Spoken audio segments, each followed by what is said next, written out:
right, ladies and gentlemen. Well, let's go ahead and get things started. I go by Catalyst. Welcome to the Foul Ball podcast with our special feature, Joey G. Hopefully, we'll have Brad B along with us in a little bit. And grab your cups and cheers if you had some good news today. Oh yeah, cheers. I was a fan of Mr. Rogers when I was a kid, and Sesame Street, and Electric Company, and Pee Wee Herman, and I'm a big fan of Wonder Chosen and absurdist humor, Terry Gilliam. You can't do that on television, and like it was kind of paying homage to them. Like I feel like I really appreciate what they did for youth, and I feel like I'm in a place in my life where I kind of want to do that same thing, So it was a spin on that, or a reinterpretation of that, or just the idea of like, let's pull the kids into the fold of culture, right? Like, can education and culture become more of a solidified or a unifying movement, to where it's not like, let's turn this off because it's educational, but it's like, let's watch this because it's cultural, and maybe there's something to learn along the way, So there's a lot of references, in it, even to like Key and Peele. Like D. Roan was a straight reference to Key and Peele, right. And I value the sense of like culturally relevant entertainment. And, I don't necessarily consider myself an entertainer, but I just wanted to take a stab at it. And like people have been cool about me posting videos. And I was just like, you know what, I really want to try to embrace the children a little bit more, let the youth know that we're not just watching adult stuff. Like, we're trying to help produce and create stuff that anybody could watch, and that's part of the motivation. I'm also trying to push my learning tool company. And when the pandemic hit, I considered crowdfunding. And then I just felt like that wasn't a good idea to crowdfund a business. And I was like, you know what? I got access. YouTube is the shit. Like, let me lean into this and see what I can produce. And I'm pretty happy with it. Like, there's things that could evolve and change and be better. The biggest complaint is it's too long, which I respect that, but that's because our culture leans into short sound clips. Yeah. You know what I mean? So I don't know. It feels good. I'm happy with it. And I don't know. I'm stoked on what came out of it. And I'm excited to build more, and I'm getting more, positive feedback on it. That's great, Joey. I love the familial aspect. I saw that you have kids involved, and it just really it brings it home, and it makes it enjoyable. The D. Roan reference, man, that was a grabber for me, because I was like, well, who's D. Roan, and how come we're checking in with him? And of course, D. Roan is drone, for the neighborhood drone, flying above the neighborhood and seeing what's going on. Yeah. Very clever. Also, you have broken it down, having heard that feedback. I feign to say complaint, but the feedback about the longevity of the episode. So episode 1 is available on YouTube, and that's 6 minutes it's broken down to. Well, so, clips, right? The full thing's like 45 minutes.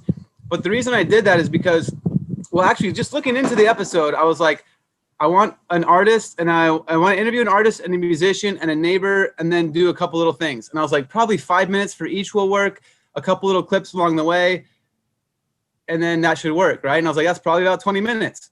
But the thing is that it's hard to enter into a project. Like, there's a lot of narration you have to explain to people, right? Like, it's interesting to try to understand a plot and have that.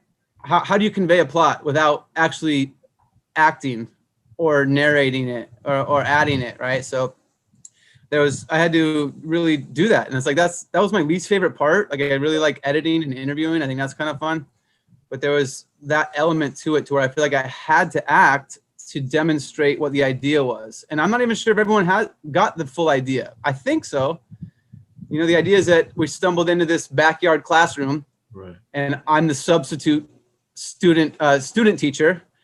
And I showed up late. I was supposed to be funny. That's why I threw the laugh track stuff in there or whatever, but you have to really explain things to people to get it. Otherwise, we're just guessing, at what the streamline is. And I think it came across, like, there's more parts I want to do still, but I feel good. I want to do more. I really like I talk about the throwback, but the reference to, say, Sesame Street, where today's shape is a circle. How many circles can you spy in your room? Right. So, I also picked up on these storylines that you were referencing. And I like as well, Joey, that you are open to viewers submitting their ideas for storylines.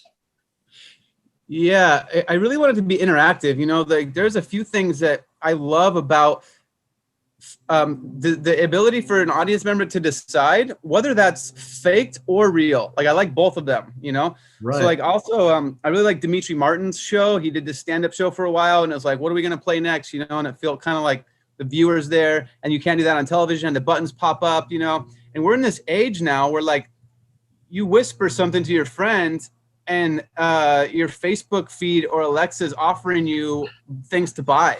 Right. So like we have that element to where like our devices are listening and they're aware of us. Like there was a thing, I think it was like a Taco Bell commercial a while ago where they sensed your eyes, like they could see where your eyes went.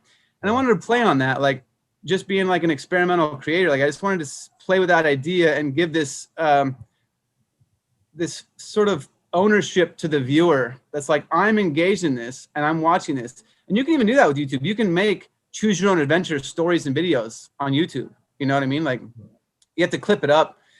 But I think that's fascinating, right? We have all this tech, we have all these utensils, and are we using them?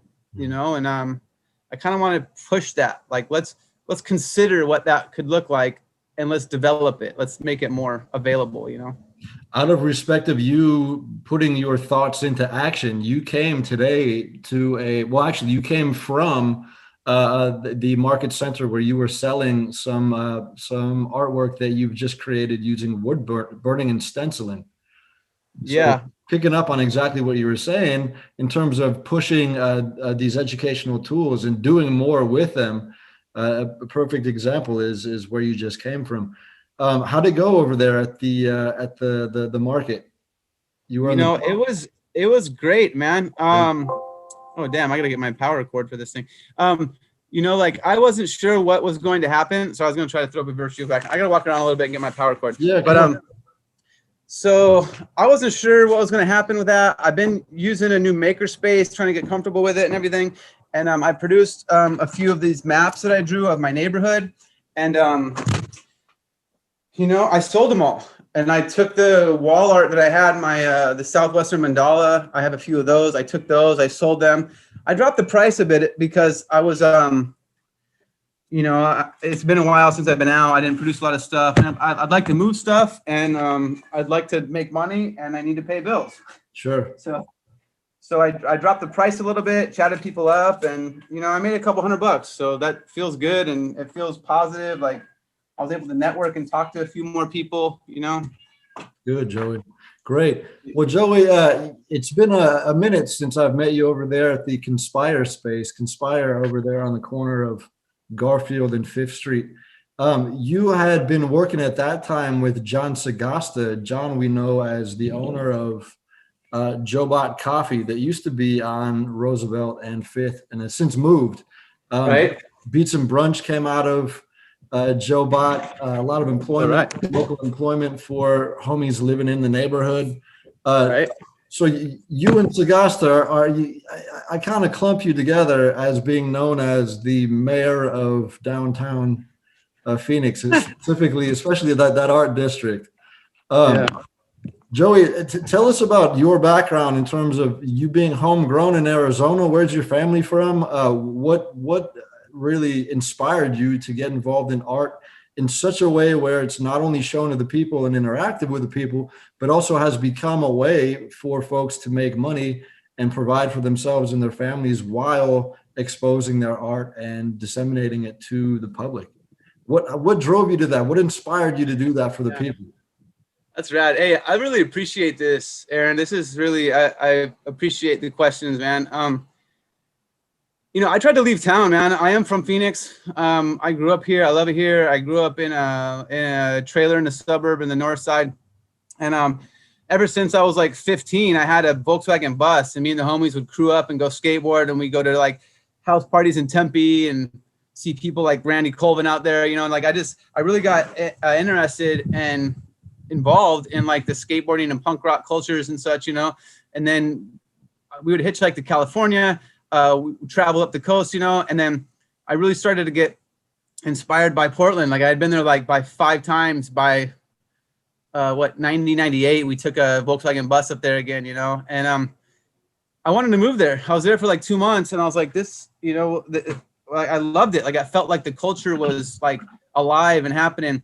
And then that last time, I think it was in 98, I had a realization. I was like, man, there's a bunch of great, cool projects going on up here, but they're all being done by 1 or 2 people. Like this isn't really that difficult. Like I could go back home. I could be this dude. Like I could help manifest the culture I want to see happen in my hometown, you know?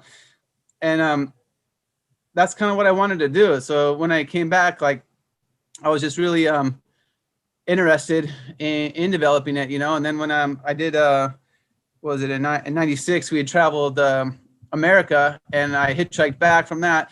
And I felt like I was able to see all this potential. And then I felt like I saw there's so much potential in Phoenix with so many different, at that point, it was mostly like skateboarders and punk rock bands and hip hop acts and stuff, you know. It just felt like I could help manifest more, you know. And that's what I got into doing clothing. So I wanted to do like urban street clothing. That's what Mob Action came out of, you know, just like we want to organize and we want to do things. Let's give it a name, you know, like let's call it this. Like if this is illegal, then we're illegal, you know. We're just trying to do projects. So that's kind of that was my doorway into you hear that? Yeah. That was my doorway into like being a maker in a sense and a designer. And that's kind of what I positioned myself as for a long time, as like a clothing designer, graphic designer. And then I just kept wanting to network. Like, what do designers need? Well, they need a shop, right? So let's pull together people that have a shop, you know. And that was, we started downstairs at Counterculture Cafe. And then at the time, you know, like it lasted about a year. I was ready to quit. Then some people were like, hey, let's move it. And I was like, okay, cool, let's go. I'm down. You got to take the lead. We moved to Collab, and then we moved over to Conspire. And at Conspire, Lisa Jacobs knew Sagasta and wanted to pull him in. And then it felt like it was a perfect sort of symbiotic relationship to have a coffee shop inside of a clothing store collective project, you know? And then I was like in Fifth Street in like 2008 or 9. And then I had fallen in love with the culture then, you know, and I was really living at Thought Crime. I was down on like Roosevelt and Central, and that was in like 2000. Because I was printing shirts, and Michael 23 had the silkscreen press. So I basically went and kind of like studied under him, learned how to print, and then just really fell in love with the idea of producing culture, that we, whoever you are the producers of culture. All you have to do is start doing something, man. Like, and the platform in Phoenix has always been like, oh, you're doing something? What is it? Cool. Let's share it. You know, like it didn't ever feel like LA or New York to where like you needed a venue, you needed someone else to have your back on it. It was like, shit, you're doing something? Cool. Let's see it. What is it? Let's celebrate, you know? Yeah.